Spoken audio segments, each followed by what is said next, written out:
Thanks for tuning in to Howe's Things, a podcast and radio show from the David A. Howe Public Library, recorded right here in Wellsville, New York.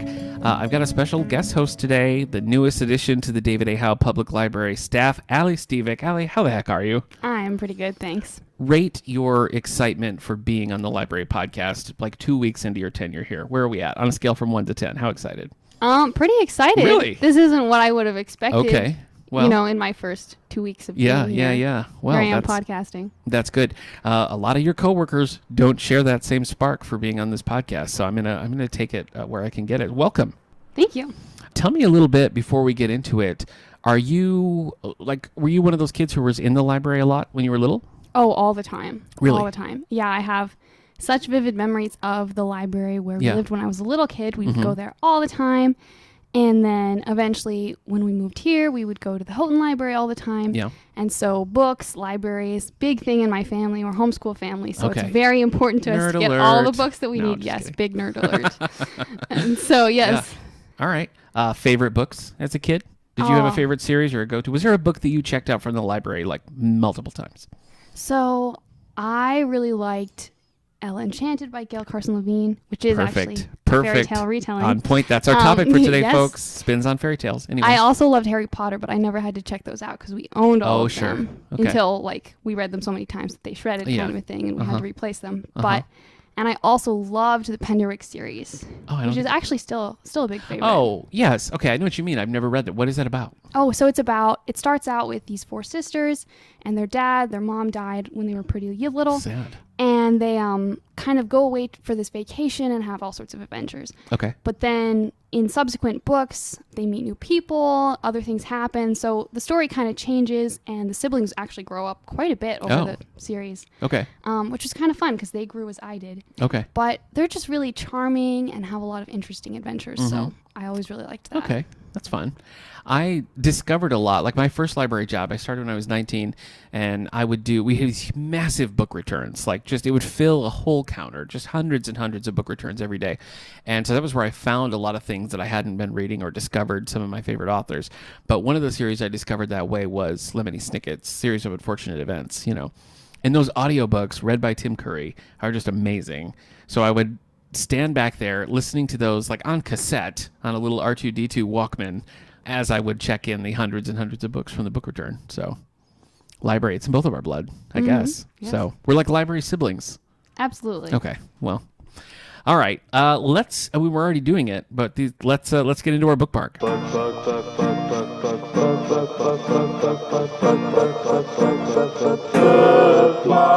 Okay. So those are things from yesteryear. Have you read anything lately that you might recommend? Or something you hate? Sometimes that's more fun. I just this morning on my drive here finished listening to an audiobook of The Mighty Miss Malone. Oh, I don't know that. So it's like I think middle grade-ish book. Okay. But my mom read it with my little brothers, and she really enjoyed it. And so she said, you got to read this book. Yeah.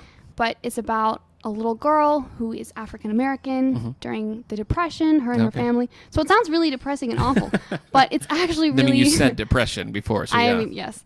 It's quite uplifting and wholesome, and even though a lot of really hard things happen in the book, she kind of finds ways to deal with those challenges and with the sort of really just bright kind of spirit. So it was really fun to listen to. Series or just a one-off? I don't actually know. I think it's just a one-off.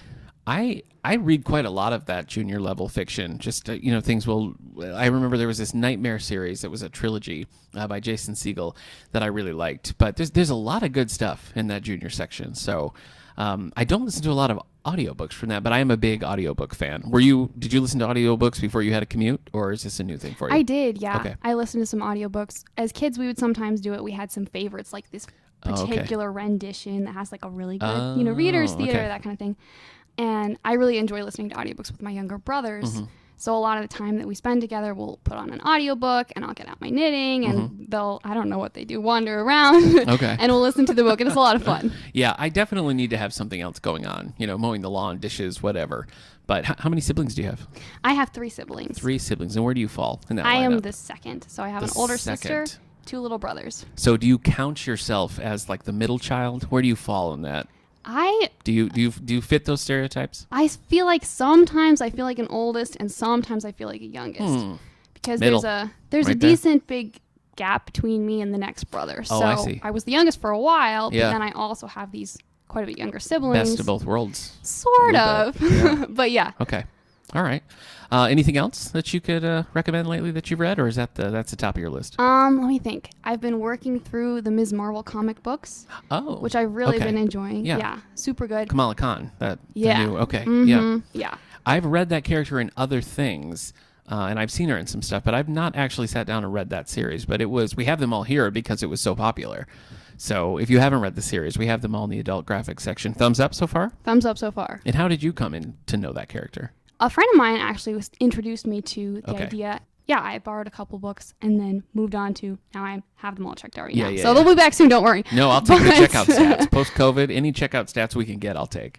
So. Yeah, but I love that it's a superhero who's not just a white sort of American, but is a Pakistani American, has a little bit of a different experience going on there. Yeah. So I think that really adds kind of a nice extra dimension to the superhero story. Yeah, I think you're right. And that character is getting a lot of play lately because she was just the central focus of the Avengers game that came out. Like, that was sort of the lens character. And the upcoming sequel to Captain Marvel, I think it's just called The Marvels now. And that character is going to be in the movie as well. So, Oh, I didn't know yeah, that. more and more that character is, her stock is rising, which is great to see because you're right. It's not a super diverse group, either in Marvel or DC. And they're, little by little, I don't know why it's taken so long, but little by little, they're pushing in that direction, which is good. So if you finish that one on your drive today, what are you reading next? I'm not sure. I was thinking I'd actually look through the audiobooks downstairs, I see. through Okay. the CDs, and see if I can find one. Oh, so you're still CDs. Well, old school. Yeah, I old like school. it. Well, I use, like an app on my phone Right. sometimes. Do you use the but Libby app? I can teach you how to do it. I don't use the Libby app. I use Overdrive, though. Okay. I haven't All right. switched Same over deal. to Libby yet. Same but deal. yeah, same deal. Some of the functionality I actually prefer on Overdrive, but the interface I feel like of Libby is a little bit better. But okay, so you're going to browse some audiobooks and Yeah. you get back to me. Okay. All right. I have talked about this so much, people are tired of hearing me say it, but I really went through a thing during the pandemic where I just didn't have the brain power to really invest in reading things that I normally would. And I ended up reading a lot of just comfort food kind of stuff. No regrets, but it was a long time where I would go to pick up a book and just be like, I just can't, But I read two of the best books that I've read maybe ever in the last couple of weeks. So I've been saving them up to talk about them on this podcast. So I'm excited. First, are you? The first is a nonfiction called Educated. It's by Tara Westover. So this came out a few years ago and was super popular, sort of transcended the nonfiction. Usually readership of nonfiction is lower. When you look at our circulation stats, that's just the way it shakes out. This book sort of transcended that because it reads like a great work of fiction. And in fact, some of the stuff that happens in it is so unbelievable that if it were a fiction, I would think it was stupid. That's how absurd this situation is. But it's about this girl who grew up, I think it's in Iowa, with a incredibly strict religious family. And it's not an indictment on religion. That's not what it's about. It's just about her experiences as a child growing up and just the absurdity and the hardship and everything that she went through, where her father was a real the government's after us and we have to stock up on food and bury gasoline. So, crazy survivalist kind of stuff, in the extreme, not a healthy amount of anything happens in this book. And it is just a wild ride from start to finish, and I had sort of misjudged the book because I don't know if you've seen the cover, but it's of course nonfiction and it has a pencil on the cover and it's just called Educated. And I sort of thought, without really paying close attention to it, and that's on me, that it was more about education. Yeah, I think that's what I would conclude too. Yes. And that is a part of it. Part of the thing is she is, quote unquote homeschooled. She's not. She doesn't have good parents like you. I have the best parents. Well, that's so sweet. She did not have the best parents. So she, kind of figured things out on her own, and there were certain things she was good at, of course, but she works up so that she can eventually go to college. She kind of skips all school and goes to college and goes on and gets her doctorate. It's an amazing story. That is amazing. So that is definitely a part of it, but I had always thought it was just something else. I thought it was really more about the education system, and that's sort of the last quarter of the book that even touches on that. So if you haven't read this book, you definitely should. It reminded me positively of another book called The Glass Castle by Jeanette Walls. Have you heard of that? I think I've heard of that, yeah. That was also made into a movie by Brie Larson. Kind of a similar thing where you're following a family through just hardships and terrible decisions, start to finish. But it ends up sort of like you were saying with your book, it ends up being an uplifting story in the end. So if you haven't read Educated, and I know there's an audiobook of it, I would recommend it. The other one is a fiction book called The Dutch House by Ann Patchett. Have you read any Ann Patchett? I don't think I have. No, I don't think I have either. It's a name I remember when Commonwealth came out, and I see the name all the time, and I'd never gotten around to one before. But I read this book, and it is about this. It's so hard to describe the book without giving events away because things just sort of keep happening. But ultimately, it's about this brother and sister and the loss of their mother and sort of dealing with, they start very wealthy and they aren't, very wealthy in the middle. And then there's kind of an upturn, which we always made fun of that in the synopsis in the New York Times. But it's just incredibly well written. It's like every turn of phrase, it's like every time she had an option to say something common or say something like unique and interesting, she would just take that path, and it pays off so well. It was the kind of book where I finished it and I was sad. You know what I mean? Like I just wanted to read more. Give me The Dutch House too. But it was really good. And the audiobook was read by Tom Hanks. Oh, so, wow. He made the most of it as well. So I think just a dry reading of it would have been great, but I think Tom Hanks reading and really performing it kicked it up a notch. So I recommend both of those books, and I can't believe I read them back to back because truly they're going to crack my top 10 ever list because I just loved them. You reading anything frivolous at the moment? Well, you said Ms. Marvel. We can count comic books as on the fun, frivolous side of it. I'm reading old stuff, Simon and Kirby's Crime Library. Joe Simon and Jack Kirby are like legendary comic book creators. They created like Captain America and characters like that. This is like a collection of all their like vintage crime comics. So it's good. It's very much like gangsters and things. And then I'm reading Red, White, and Royal Blue by Casey McQuiston, which is our Pride Month book club. So we're gonna have a book club meeting here in the library. But if you can't come to that, my old pal Bo Hutchings is going to join me for a book club on the podcast in the next episode. So that's where I'm at. A lot going on. Yeah. Are you watching? You watching anything at the moment? Not as much, just because I've been trying to. Are you one of those? I'm not a TV person. No. I love I need TV. to know. Okay, you do. All right. What I do is, if I get really invested in a show, it's the only thing I want to do. It's like I don't want to read. I don't want to work on my own writing. Yes. And so all I want to do is keep going with the story that I have going. So I try and mostly watch shows with other people because then I can only watch it when the other person is available to watch it. Yep. That's a pitfall. Yeah. But then at the same time, I'm like, there's so many shows I want to watch that no one I know wants to watch. But I did actually just finish season 2 of Zoe's Extraordinary Playlist. Oh, NBC. Yeah. I haven't watched it. Oh, it's so good. Thumbs up? It's so much fun. Yeah, I definitely recommend it. I think I've only heard good things about it. The music is great. The story is great. I think the characters are really fun. Okay. And the season 2 finale was so good that I almost don't want them to renew it because it was such a good resolution. Okay. Well, that's fun. I have been like you. I typically will watch things with my wife, and so like we have to be like, no, we have to wait till we can both see it. Mm-hmm. One show that I watched on my own was Kim's Convenience on Netflix.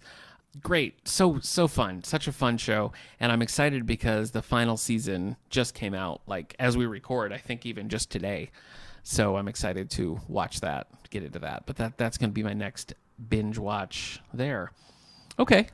Should we look at some book news? Sure. Let's do it. Look into the future to see what it proves. It's time for book news. I like that enthusiasm. All right. Well, Allie, since you're the youth librarian, did we say that? I said you were the newest addition to the staff, but did we actually say what your title is? I don't actually remember. Well, Allie's the youth librarian, everyone. She's going to be working primarily with teens. So we're going to talk YA. How does that sound? Sounds good. Okay. The YA list, historically, you'll see things that'll be like, all right, this has been on the bestseller list for 150 weeks. And it tends to be a lot more static than some of the other lists, teens like what they like, apparently.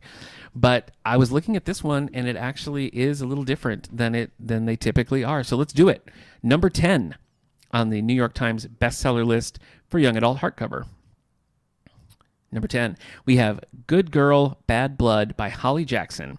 This has been on the list for 11 weeks. Pip investigates the disappearance of her friend. What's your hot take? Short and sweet summary there. I was actually reading about this just the other day. Oh, you were? Okay. Mm-hmm. It sounds pretty interesting. It sounds a little intense, too. Ooh. Sounds like a small-town murder investigation kind of thing. Yeah. Yeah. All right. So, but like, maybe not the coziest of cozy murder mysteries. Maybe a little too unsettling for that. I'm not sure. More on the dark side of things. Okay. 19 weeks on the list, we have Concrete Rose. This is, I believe this is the prequel to Angie Thomas's The Hate You Give. She's got The Hate You Give was first, and then we had On the Come Up, which Malik and I did a whole episode on the Come Up a few weeks back. And Concrete Rose is actually a prequel to The Hate You Give. Maverick Carter decides to leave the life of crime after he finds out he'll be a father. Well, I think that would change your perspective. Have you read or seen The Hate You Give? Yeah, I read it. I really enjoyed that. Did you? Mm-hmm. I haven't. I've only read On the Come Up, but I liked that quite a lot. So maybe I'll dive in. Is this Maverick Carter? Is that a character you remember from? I'm thinking that's the main character's dad. Oh, but well, it's actually been a while since I read it. Because it is a prequel, so maybe. Yeah. May or may not be the main character's dad. My memory of names are a little Check it out. Okay. Number 8, Firekeeper's Daughter. Adonis investigates a deadly new drug being distributed in her tribal community. 10 weeks on the list.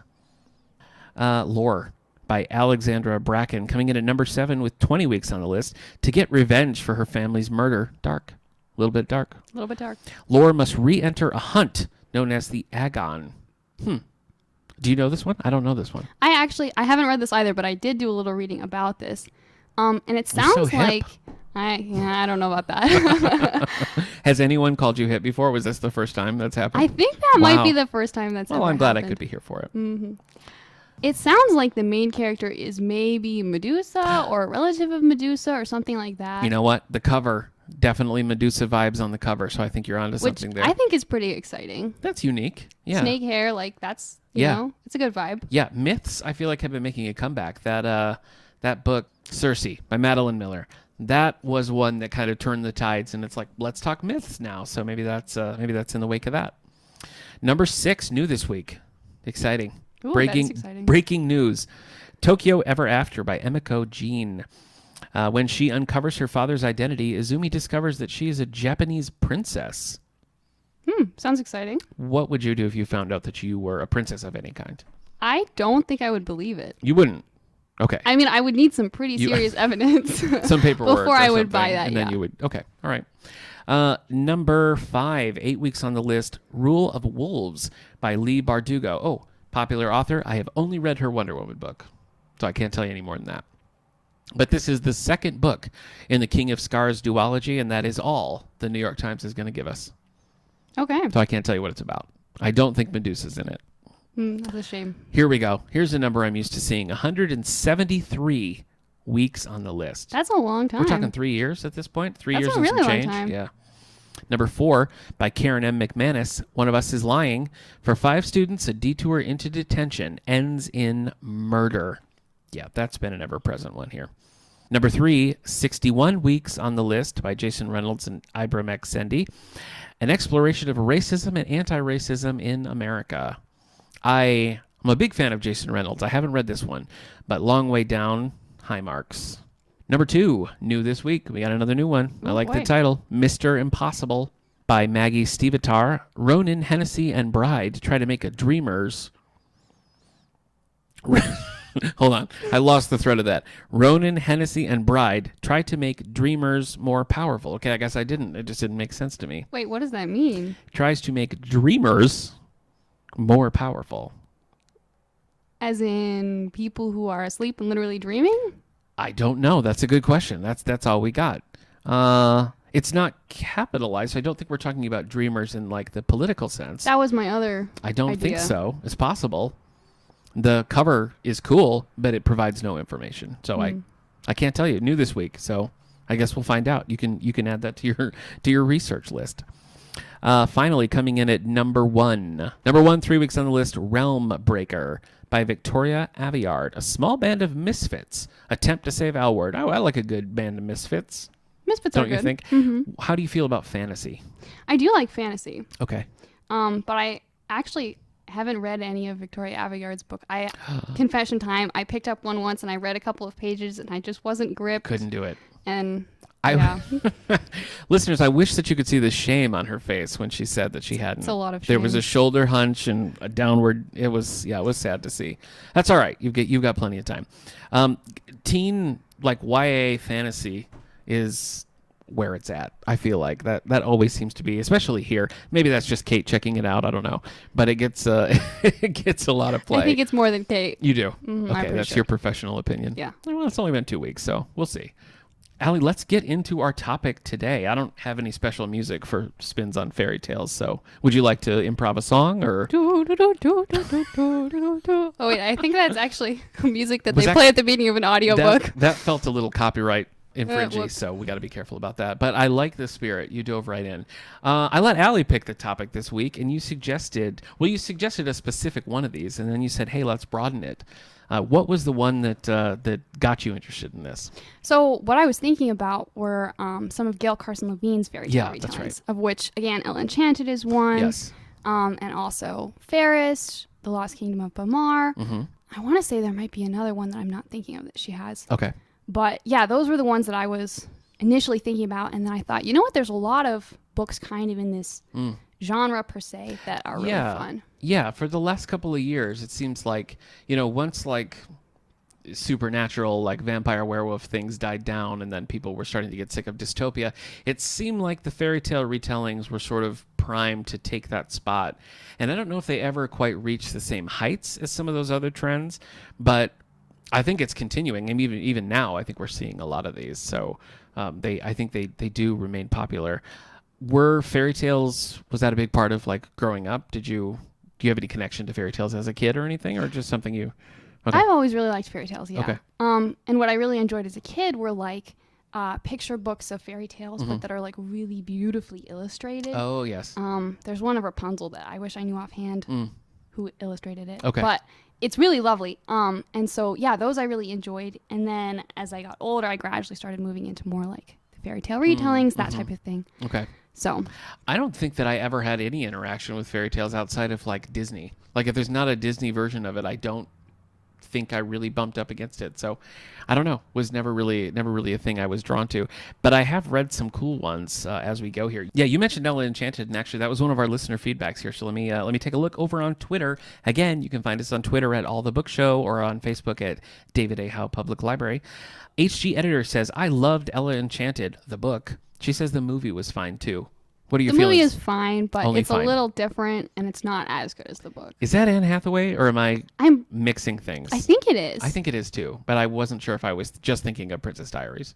No, I think that's right. Okay. All right. That's the official statement then of How's Things podcast. Anyway, HG Editor says the movie was fine too. She liked that when she was younger. She said Cinder is also excellent, and that's actually on my list. She says that series does a fun take on several fairy tales, including Rapunzel, The Little Red Riding Hood, and Cinderella, of course. So, yes, Ella Enchanted. What about Ella Enchanted stood out to you? My dad actually read that to my sister and I when we were really little. Oh, so okay. there's some kind of nostalgia sure. going on here. Yeah.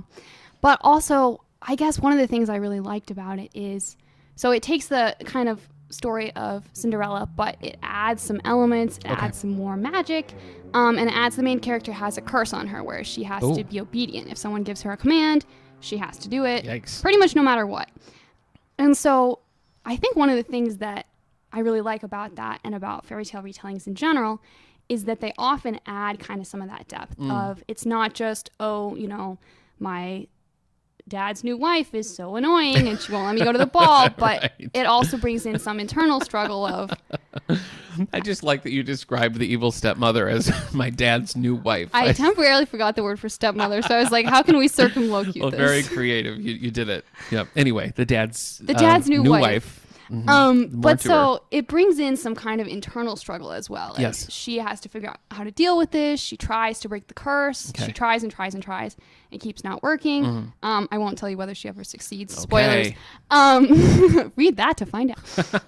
A little plug there. But so yeah, it makes it a little more about kind of her figuring out how to deal with those things than just the kind of like, I want to go to the ball. And so I think that's some of what really adds that richness to it. Okay. All right. Well, that's interesting. I have you done a lot of Cinderella stuff? Because it seems like Cinderella gets a lot of play. I think I think I've read a decent amount of Cinderella stuff just because there is quite a bit. Yeah. And like movies, there's a lot of sort of retellings in movies. I kind of liked, I liked Ever After with Drew Barrymore forever ago, but I was pretty okay with the more recent live action Cinderella with Lily James. Lily James, that's it. Did you see that one? I did, yeah. I thought that was decent. Yeah, Did you I thought like it was that? pretty good too.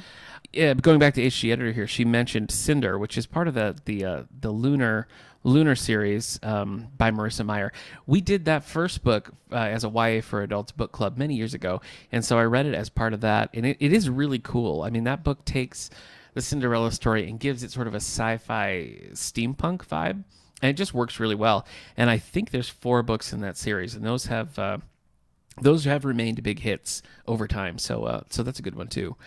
I see another listener response here. Muddy Rudder on Twitter says the movie Cinderfella, which if I'm remembering that right, I think that's Jerry Lewis. I don't know. Well, I'm not familiar with it. I guess we'll find out. So I did read Cinder, but I didn't have a lot on the list here. So I was looking at graphic novels, and there are some really good graphic novels that do this. And one of the ones that I read recently was called The Magic Fish. And this is, it kind of interweaves both Cinderella and The Little Mermaid in a really unique way, because it's a sort of a frame story of a boy and his mom, and they're telling these folklore fairy tales to each other, and it's a way they connect, and it's a way they kind of process their situations around them. And so it takes elements of both and sort of interweaves them together, and you get just little patches of the story here and there, which sounds like it could be confusing, but the illustrations are great, and it just manages to like be cohesive and tell a really compelling story. And it's ultimately about the son trying to find a way to come out to his mom, and using that, using the stories as kind of a lens to do that. And of course, she beats him to the punch. Oops, spoiler alert. Oh no! But I think that's really good, and that's brand new. That is by Trung Lee Nguyen, and we have that right here in our collection. It's a YA graphic novel, so you can stop in and check that out. Have you read any graphic novels that do this? I'm not sure I've ever actually read a graphic novel that's a fairy tale retelling. Which now I'm realizing, there's this obvious and gaping hole in my reading. You got to. I got to read this. Yep. But I would like to, now that I realize that this is something I need to do. now I want to. Yeah, well, we have several, and I have a few more that I'll talk about in a minute. But tell me some of the other ones that you enjoy. So another series that I really like, which is maybe a little bit off from fairy tale retellings, but is the Enchanted Forest Chronicles by Patricia C. Reedy. Okay. So, and what that does that's a little different is instead of retelling a fairy tale, they're original stories, but they're set in a fairy tale world, and they draw a lot of the fairy tale lore in. Okay. So familiar characters or familiar kind of fairy tale tropes will just show up all the time. Okay. From stories that are familiar, or some that are even a little bit more like, maybe you haven't heard of them. Like, there's one with something about a flying mortar and pestle, and there's a reference to that again in this series. All right. So I really enjoy those. Well, that sounds fun. That made me think of Shrek, which I feel like, particularly the first Shrek, does such a clever job of incorporating all of these, like Grimm's fairy tales and just everything in there in a new way without it feeling sloppy. I think that's so clever. And then they made so many more Shreks. So yeah, they did make quite a lot of Shreks. After that, it loses a little bit of steam. But one of the ones that I like, and are we going to count Peter Pan as a fairy tale? Can we count Peter Pan? Sure, let's do it. Okay, thank you. I like Dave Barry and Ridley Pearson's Peter and the Starcatchers. That book, I've actually only read the first one. And it was one of those ones where I liked the book and would recommend it, but I didn't really feel the need to read more. It wasn't like I finished it and was like, but then what happens? So I did really like that one. I want to say there are 4 books and some side, short, sort of in between, because there was the publication on that was super long, years between books, and they would put out little sort of side quest sequel books in between. I know I read a few of those too. But that just does a really nice job of taking very familiar characters and putting them in situations that are, distinctly and, pretty widely different from what you know, but still making them recognizable and fun. So I do like, especially that first book, and, maybe I'll go back and read more of the first series, but it starts very strong. A few years back at I think it was actually the ALA conference out in Seattle, I met Ridley Pearson, and he was promoting his Super Sons graphic novel series, which is like, I would say a little lower than YA, more like a junior level graphic novel. It's about Batman's son and Superman's son. Really fun story, and I had a fun conversation with Ridley Pearson about that. But I've heard really good things about that. Yeah. Oh, really? Yeah, I have. Nice. I haven't read it, but at some point I would like to. Guess what? We have them. Yay! Right here in the collection. Looking at some of our user responses, I want to mention Tina over on Facebook mentioned Frog Kisser by Garth Nix, which I'm not familiar with that at all. I don't think I am either. Well, there you go. I did love the Disney movie, The Princess and the Frog. I also really liked that one, yeah. It was so fun to see like the hand-drawn animation again. I kind of thought maybe they were going to do that every now and then, but it was like one and done with Princess and the Frog, so what are you going to do? Anyway, thanks, Tina. A couple of mentions here. Alicia on Facebook, and then again, Muddy Rudder over on Twitter, are mentioning the Once Upon a Time TV series that was on ABC. Did you ever get into that? I saw a little bit of it, and honestly, I'm not sure why I didn't watch more. At some point, I kind of stopped. I think maybe, I don't know, I got busy with school or something and just never got back into it. I know that I've at least seen the first episode and a couple in there. It didn't really do much for me. I don't know. I never really clicked with it, but I know it was super popular, had a couple spin-offs, and I mostly would just see, like on Twitter or some like TV news site that it would be like, now Aladdin's on it. Now yeah. And that seems really cheesy to me, but I don't know. I don't know what to tell you. That reminds me of another one that's kind of similar to that, does a similar thing, and that's Fables, which is a long-running graphic novel series by Bill Willingham. And I know Miss Music Box 91 on Twitter is suggesting this one. And it has kind of a similar premise to Once Upon a Time in that you have these fairy tale characters that are kind of crossing over into the real world and then living kind of normal lives, and their fairy tale-ness comes back.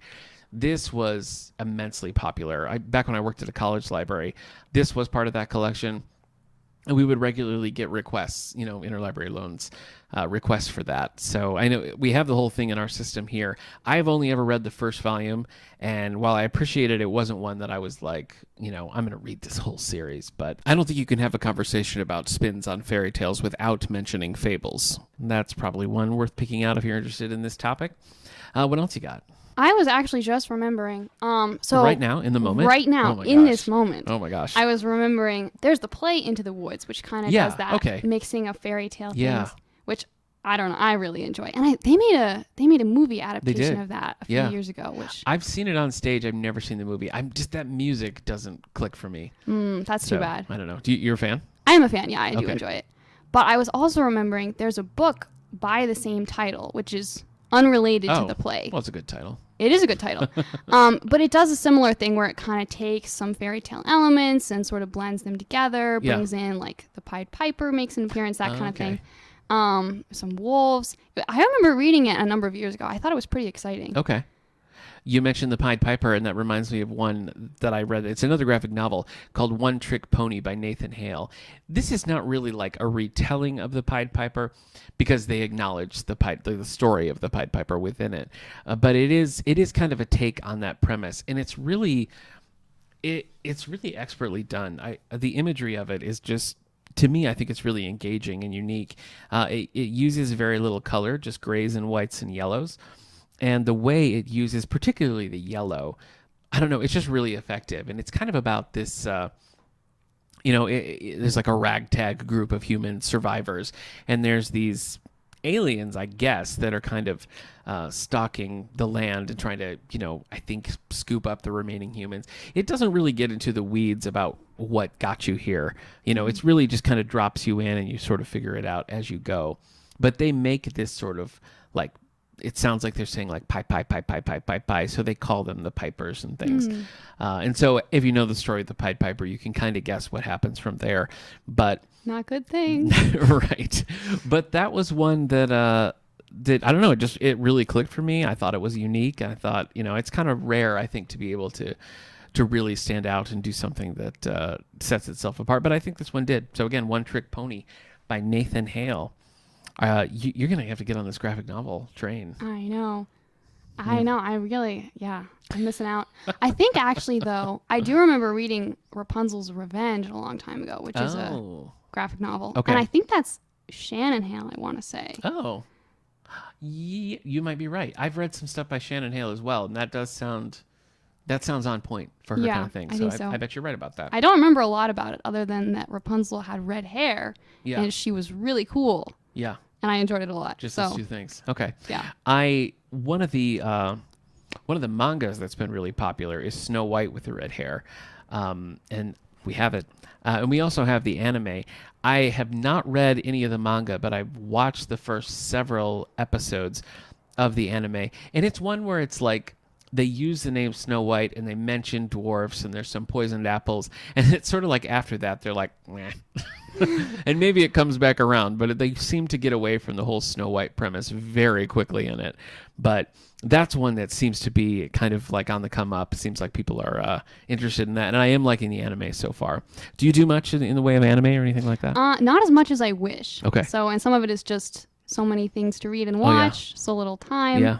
And not always being able to find what I'm looking for. Yeah. Which, again, now that I'm working here, suddenly I'm like, all the things I've ever wanted to read and watch. That's a double-edged sword because, like, I'll do that too. Like I said, back in the day, I'd be going through book returns. And even now when I'm ordering books, I'm like, I got to read that, and I got to read that, and I got to read that. And the list just keeps growing. Oh, man. So the things that you want to read, it grows, but you still have the exact same amount of time. So that's a shame. You can be burned by it. If you had to choose one, if somebody has never read a fairy tale spin like the ones we're talking about and they're interested in doing it, what's the one that you would put in their hands? See, again, I think maybe that comes back to Ella Enchanted because I feel like that just does so many of the good fairy tale retelling things. But I don't know. It's hard because at the same time, I feel like it'd be nice to start with something that's maybe a little bit less familiar because the Cinderella story is so familiar. So I also really like Gail Carson Levine's retelling of Rapunzel, which is one of my favorite fairy tales in general, which is The Lost Kingdom of Bamar, which I think she does some really interesting and kind of unexpected things with the story of Rapunzel. It almost feels like you're reading a new story and then you realize that it's Rapunzel. Oh, I see. Yeah, that's cool. Yeah, so I think those can often be really fun because they bring a lot of that freshness and don't feel too tired out if you are just thinking, oh, this is just a story. And then you kind of, it's almost like being a detective and kind of noticing the clues of like, wait a second, this seems, and wait a second, this is Rapunzel. Yeah. So that's cool. I really enjoy that. Yeah. I don't have a big backlot of these books to read, but of the ones I did, I think Cinder is a really solid choice because it checks a lot of boxes and it's not the kind of thing where you're like, oh, okay, I get it. It's like Cinderella, like they kind of own that and do their own thing with it. So I do think Cinder is a really good choice for that. For graphic novels, I think as much as I liked One Trick Pony, I might go with The Magic Fish just because I think it does a lot in the pages of this graphic novel. It's a really complex story. You see a lot of that folklore coming through there, and the way that it's used to kind of further, the overarching plot of the characters who are experiencing the story, I just think is really clever.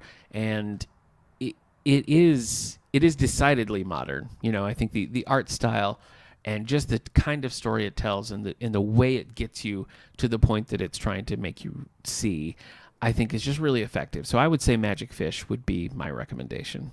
And you said that it's got a mixture of Cinderella and The Little Mermaid, The Little right? Mermaid, yeah. Which is also really interesting because even though there's a lot of stories that do kind of that blend, I feel like The Little Mermaid doesn't usually go into that blend. It's true, yeah. And definitely not with Cinderella. Like, I know. That's a pairing I feel like I'm not familiar with at all. Yeah, well, and I guess I thought it was going to be more, because it is called The Magic Fish, I thought it was going to be a little bit more on the Little Mermaid side. And what it does is it's a really unique spin on the Little Mermaid, but it's kind of like what you were saying with the Rapunzel book. It's like as you go, you're sort of like, oh, this is the Little Mermaid. Okay. Like you almost don't see it at first until like you're right upon it.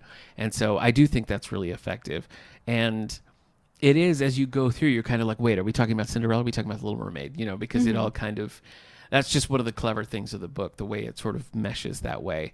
But you're right, the Little Mermaid, and maybe it's because the Hans Christian Andersen, like the original story, is like dark and weird. Maybe people are just kind of like, let's stick with the Disney version and stay away from the weirdness that's happening here. But yeah, it is kind of unique there. But I liked it. I liked it and would recommend it. It's a cool book. All right. Do you have a favorite YA book that we could leave people with? Outside of this, just something that's sort of like, this is an Ally Stevick pick.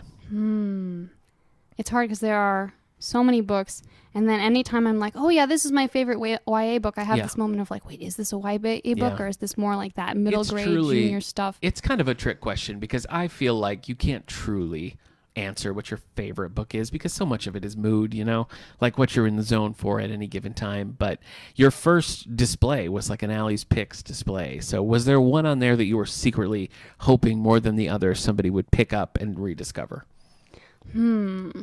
I was really hoping people would pick up and discover Bella at Midnight, but I don't know if that's because it's my favorite so much as just because I feel like not as many people have read it. And it also, I think it's a little bit of a Cinderella kind of thing going on. Okay, all right. Bella at Midnight, you know, you can see the connection. Yeah, I get it. Yep.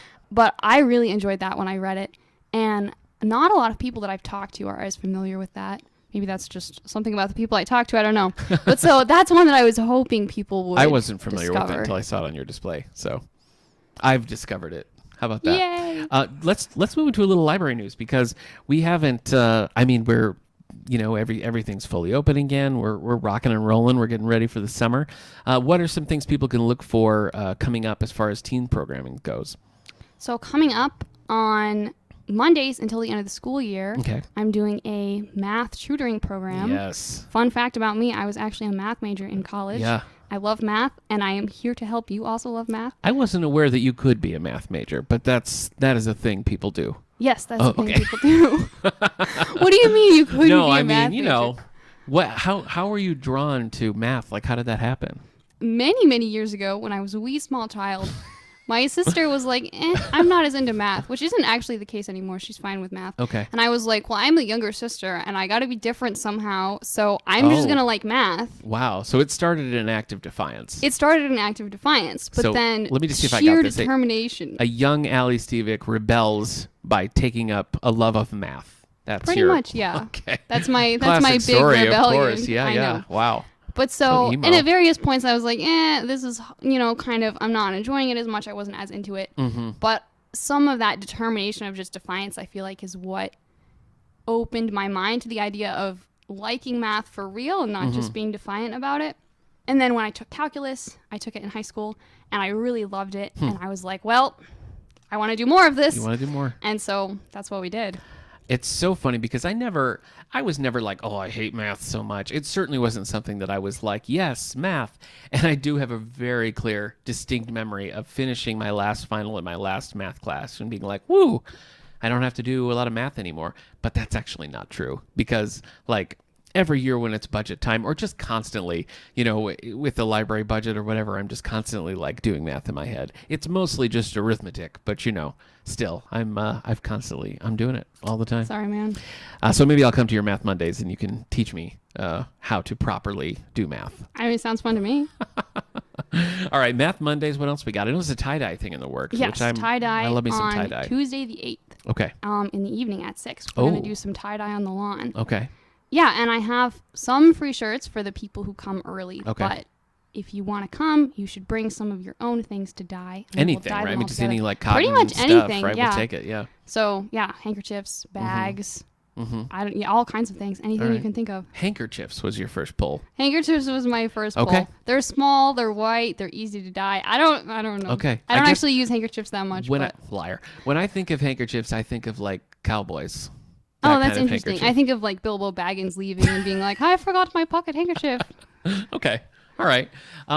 Looking ahead to the summer reading program, anything on the horizon that we could talk about now or too early? Too early to tease? Well, we're going to do some animal related or animal adjacent crafts. Oh, right, because we're Tales and Tales. That's our theme, yeah. So, and one thing I'm excited about that we're planning is to do a Monster Book of Monsters craft, where we're going to make like a book cover that makes your book look like the Monster Book of Monsters. I love it. Which I'm really excited about. This was actually Kate's idea. Shout out to Kate. Uh-huh. And I was like, that's the coolest idea I've ever Kate. heard. Yep. I've always wanted to have a Monster Book of Monsters. Surely everyone else wants to have a Monster Book of Monsters. So we're going to do that. Okay. Oh, that sounds exciting. Kate is actually going to be back on the podcast for a summer reading program special episode in July. She hates doing it, but she's agreed. So you can look forward to that. In our very next episode, Bo Hutchings is going to be back, and we're going to be doing a deep dive into Red, White, and Royal Blue for our Pride Month book club. And after that, we're on to summer reading program. Allie, thanks for joining me on the podcast. Thanks for having me. It's been a pleasure. All right. We'll see you next time, everybody.